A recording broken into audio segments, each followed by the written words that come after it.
Hey guys, welcome back to Mo's Game Table. Today we're going to take a look inside Phantom Fury, the second battle for Fallujah. This is a game designed by Laurent Clozier, and it is published by Nuts Wargames. Well, we have waited quite a while for the second edition of this first edition game that came out originally in 2011. Fantastic game. It is now released in the second edition, a much bigger box, beautiful counters. Everything was upgraded for this, and there are some variants too to expand the gameplay a little bit more from the original game, which was a fantastic game to begin with, and now it's going to be that much better.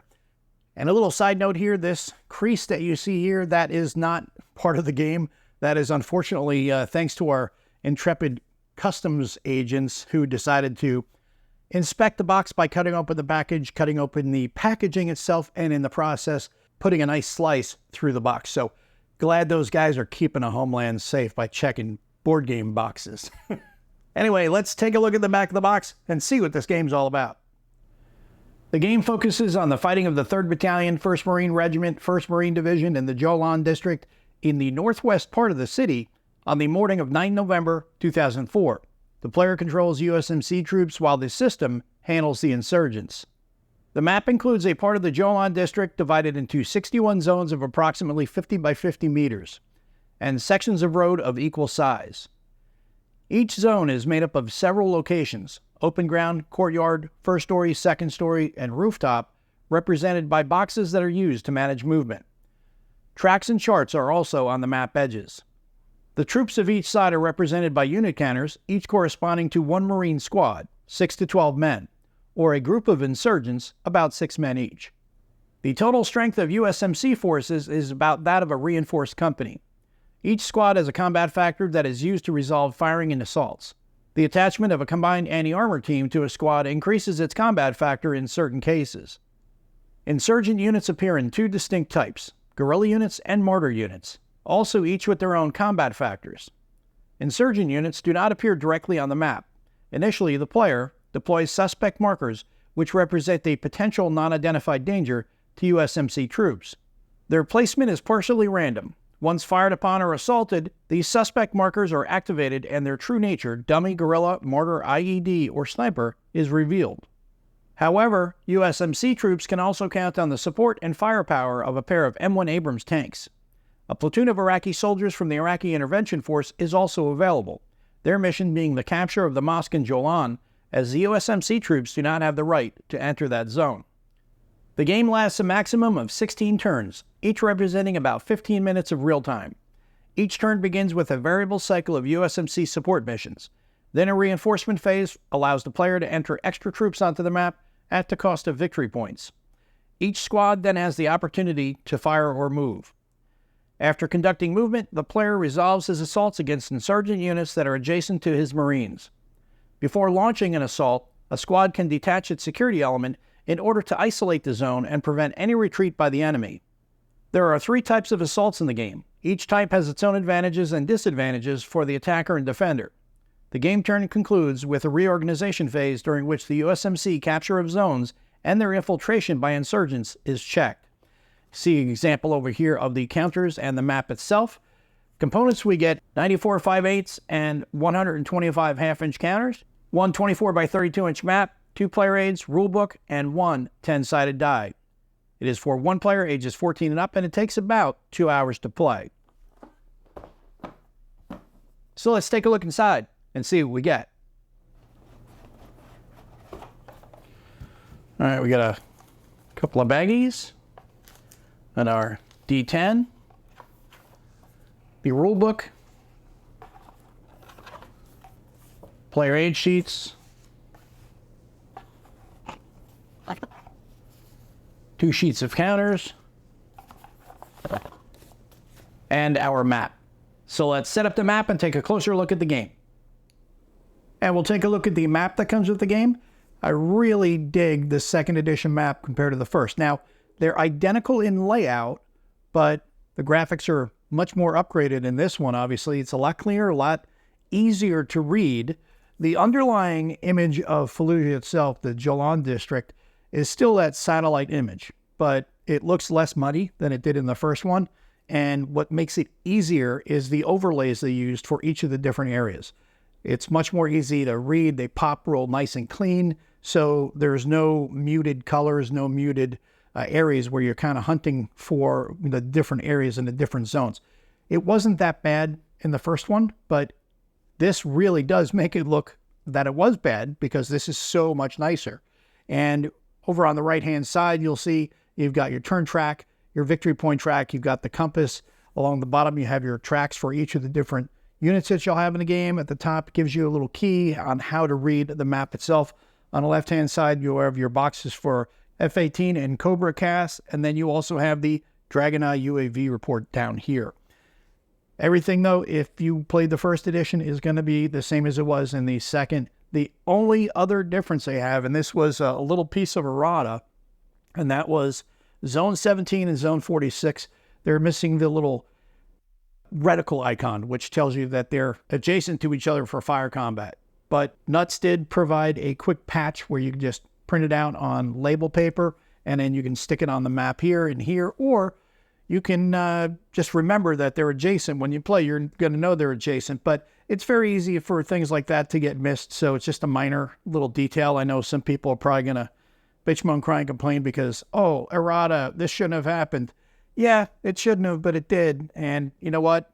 If you've ever dealt with maps, if you've ever dealt with graphics, you realize that it's very easy to make a mistake and turn off a layer, and that's what it sounds like happened here. It was a combined layer for the two that showed that they were attached, and somehow it must have got turned off when it got sent to the printer. So it does happen. But again, it's a really simple fix that you can just slap down on the map very easily. But let's take a look at the first edition map so that way you can see and compare the two against each other.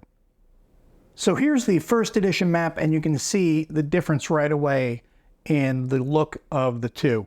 You have much more vibrant colors in the second edition as opposed to the first edition. It's easier to read everything, especially at a glance. Here, everything kind of just blends together, and it's workable, it's usable. We've all played it, and it was still fantastic, but you really don't realize how good a map can be until you see a better map, which is what we see with the new edition here. And this first edition, I kind of liked it because it just all seemed one kind of drab environment, which is what Fallujah was. So in that regard, I thought it was fantastic. It really did draw you into that environment along with the gameplay. So that is a look at the first edition for those who have not seen the first edition, and you can see the improvement that was made with the second. Now everything pops and is very easy to read. Next, we'll take a look at the player aids that come with the game. On the player's aid card, we start off with the setup at the top, along with the victory points on the right-hand side. Below that, we have the detailed sequence of play, which is going to walk you through each of the segments and all their steps that you're going to be taking while playing the game. And that carries over to the back and then finishes out at the bottom with the miscellaneous information like sniper attacks, IED attacks, stacking, variant setup, and the optional rules setup. On the next sheet, we have all the tables needed for play. At the top, we have the events table for Marine squads, the events tables for insurgents facing Marine squads. Then we have the events table for assaults between IIF units and insurgent units. Activating suspect markers on the bottom left. Top right, we have the support missions table and then the insurgent reactions table. Next, we'll take a look at the counter sheets that come with the game. On the first sheet, we have the Marine units and their support elements, as well as the zone activation draw chits down here at the bottom. You have your Marine units up here, then you have your CAT teams down here. The CAT teams also get a couple of different support counters. You've got explosives here, and then this is the ammo counter. They get 4 shots, and then as they use them, you just kind of turn it down just like you do with a block. You keep track of each of the rounds that are used in each of the combats that they're part of. And as you can see on the back, we have the activated zones, the activated start zone, and the activated strong point. Those are all going to be part of the random draw with those chits. Up here, you also see no insurgents event. That's for the security element that you leave behind to ensure that no insurgents are able to backdoor get behind you after you've moved on to the next area. And on the second sheet, we have the insurgent markers at the top. We have the Marine tanks over on the right. And down here, we have the suspect markers that'll be used to determine where there is a suspected insurgent location as you move through the town. And on the back of the insurgent counters, we have the martyr counters. The insurgents went from strength 1 through 3. The martyrs go from strength 1 through 4. These guys are much more fanatical. they're hopped up on more drugs, so they're more difficult to deal with. So that's an added challenge when those are randomly drawn.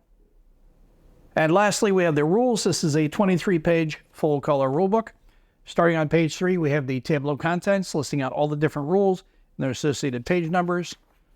And we get to the forward, the introduction, your components, the map, the die, all the stuff, understanding how you're going to be reading the map, your adjacent zones, your street zones, different areas. All that stuff is explained to you here. Then we get to the counters, USMC units, security element, M1 Abrams support. Your CAT teams, those are the guys that have the 2 counters, one for the C4, one for the small. You get 4 shots. After that, they're expended. Then you have your hero markers, Silver Star side and Medal of Honor side. You also have the IAF troops, your Iraqi intervention forces. Those are the guys that have to take the mosque because for cultural reasons, the Marines were not allowed to do that. Then we have the 2 types of insurgent units. We have the guerrillas and the martyrs, which are on the reverse side of the guerrilla markers. Then we have suspect markers. All those we've already looked at when we looked at the counter sheets. Then we had the activation zone draw, CAT supports, victory conditions, insurgent victory, USMC victory, and then the victory count down here, what you're going to add and subtract based on different things that are done during the game. Then we have the game sequence starts on page 8, support phase, restrictions on the number of missions and list of missions that are available with your support missions. On the right-hand side, you have the support phase, illustrated example to help you understand that. Then we have the insurgent reaction phase, insurgent reactions table, USMC reinforcement phase, company reinforcements, armored reinforcements, battalion reinforcements, and then the Iraqi reinforcements. Then we get to the fire combat phase. Resolution of fire combat, fired units, sniper attack, pinned units, movement phase, stacking, movement within a zone, movement from zone to zone, crossing street sections, movement of your M1 Abrams supports, defensive fires, suspect markers, and then we have an illustrated example of a street crossing at the top right there. Then we have the assault phase. You have 3 different ways of doing it. Normal assault, bottom up, or top down. Then we have events. You have canceled events, Phantom Fury event, fanaticism event, and then we have an illustrated example of an assault over here. Then we have the modifiers applicable to all types of assaults from top down to bottom up. Then we have an example of flooding at the top here. Flooding explained to you down here. It's basically where you're just sending all your Marines in as hard and fast as possible. It's violence of action. You want to try to take the momentum to the enemy, not let them be able to respond as effectively as they could. And also, if possible, to try to get them from squirting out of there, because a lot of these rooms and these buildings had mouse holes. They would just get into contact, they would run and move to the next building. So that way they would frustrate the Marines as they were clearing out room to room and building to building, because a lot of them were interconnected. And it was very difficult because you had to fight building to building like that. And it was a slow process. And that's part of the thing that's really cool about this game. It kind of gives you that grind feel to it. Then we have IED attack, which is the improvised explosive device, retreat moves, security elements, and a retreat movement. Then we have an example of a retreat movement over here. Isolation, explosives, reorganization phase, taking control of your zones, contact with insurgents, regrouping your Marine squads, enemy infiltration. Then we have the optional rules. We have trouble markers here. These are for negative events that may occur to Marine units. During setup, randomly pick 3 trouble markers and place them in the same container as the suspect markers. The 2 remaining trouble markers are placed in boxes 2 and 3 on the turn record track. When a trouble marker is drawn from the suspect markers container, the player must immediately apply its effects and then place it in the next empty box after the turn marker on the turn record track.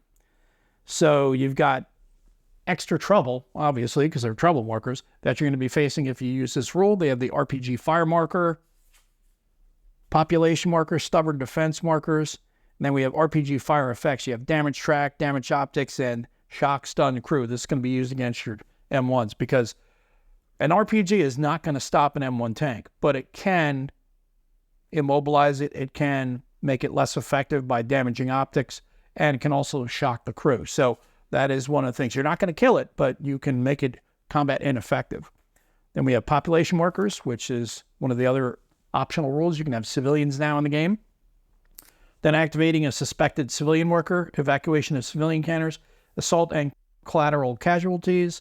Then we have the historical variant, and then some other sources here if you wanted to read more about Phantom Fury. Then we have a illustrated game turn example on the last couple pages here to walk you through getting a feel for the game if you've never played it before. And then we're at the back of the rulebook. And that is a look at everything you get inside of Phantom Fury 2nd Edition. This is a game designed by Laurent Clozier, and it is published by Nuts Wargames.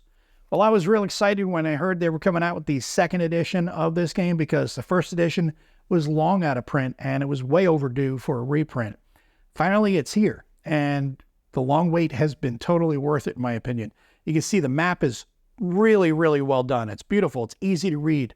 The first map was a little bit of difficulty in reading as you were playing along. But again, like I said before, it kind of also, at least for me, drew me more into it because that was kind of what the city looked like, just that one drab blob of buildings. And in that regard, it did serve it well. But here, it's much more easy to see your progress as you're going along. The counters are beautiful, really well done. And the game itself has not been changed, except for when I was doing a comparison of the counters, I noticed there were 3 insurgent markers that were dropped off, 3 1-rated guerrillas that were dropped out. So I think that is part of what they were doing. They were kind of narrowing it down a little bit and taking out a little bit of the ease by having 3 extra 1s removed. So that way you have a greater chance of getting the 2s, 3s, and then of course the mortars, which can go up to 4. So that adds a little bit of challenge as well. But fantastic game. I really enjoyed it every time I've played it. It's been a while since I played it, so I'm really excited to get back familiar with this game again by playing the 2nd edition.